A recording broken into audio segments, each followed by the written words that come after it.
Hi guys, I'm Kayla from La Terraza, and today I'm going to be showing you some tips and advice for how to make letters and words centered on a ceramic piece that you're painting. Today I'm going to be using glaze paints to do this, however most of these tips carry over for acrylic paint too.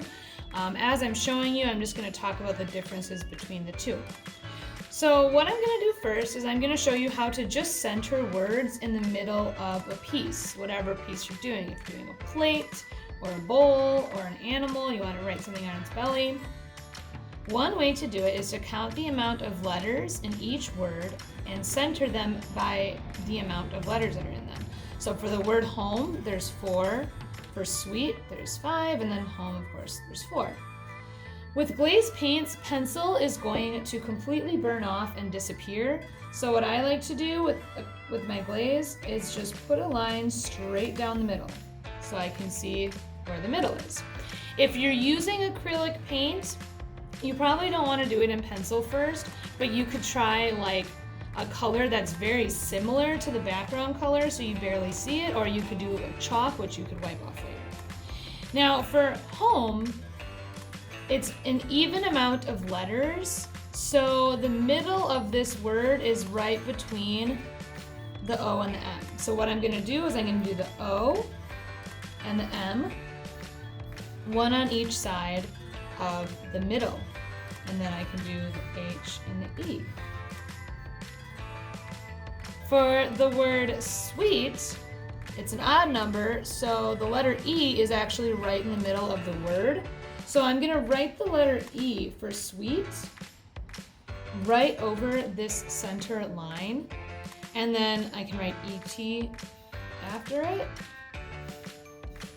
and then WS before it. And then home, the second one, same deal. We're going to put the O and the M on each side and then fill in the letters around it. So that's how you can center the letters on your piece if you just want them to be right in the middle. If you're doing glaze and you wrote it in pencil, you have to use a paintbrush to paint over those letters, which I'm going to do right now.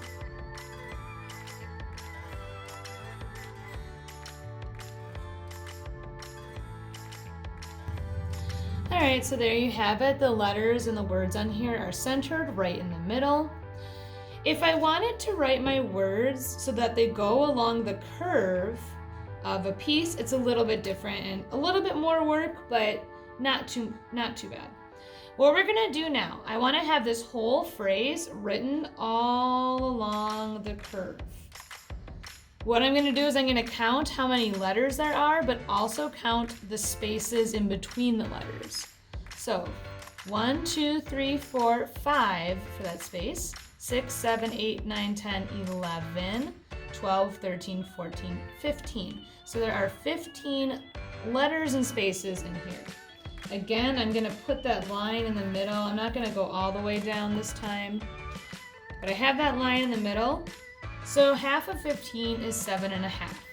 What that means is that we're going to find the letter or space that's right in the middle of this whole phrase. And for this one, we're going to count 7, and then the letter after the 7 is the one that we're going to put in the middle. If you had an even number, you would find the 2 letters that were in the very middle and put them on each side of this line.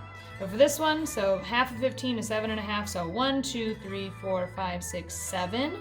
And then that letter after the 7 is E, because look, 1, 2, 3, 4, 5, 6, 7. So on each side of this letter E, there's 7 here and 7 here. So I'm going to write the letter E here.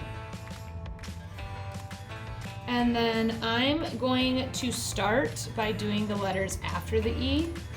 So just kind of take your time with this. When you're doing it this way, you want to be careful to make sure you make each letter and space the same size. All right, and now when I do the letters going this way, again, I'm going to try my best to make them all about the same size. If you notice that one of the words is a little further down than the other one, what you want to do is you can either erase one of them off or just kind of eyeball it. My eraser is super dried up, so I'm just actually going to rewrite the letters. And I know it looks super sloppy, but as long as you're able to kind of understand where you're supposed to paint, you're good. So I just rewrote it. All of the pencil will burn away if you're doing a glaze paint, so you don't even have to worry about erasing it or leaving eraser marks. But I'm gonna go over my letters now, and we'll see how it looks.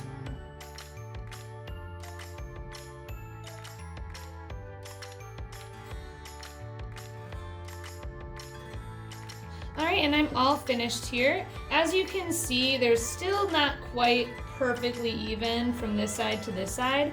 And I already painted it on there, so something I can do that's an easy fix is just putting an exclamation point at the end, or you can put a heart or a dot or like a little line or something like that. So instead of having to redo the whole thing, you can just add something extra to whichever side is not even with the other. But that's basically how you can center your letters. It takes a little bit of time, but once you figure it out, it's really not too hard and it can help make your piece look really nice.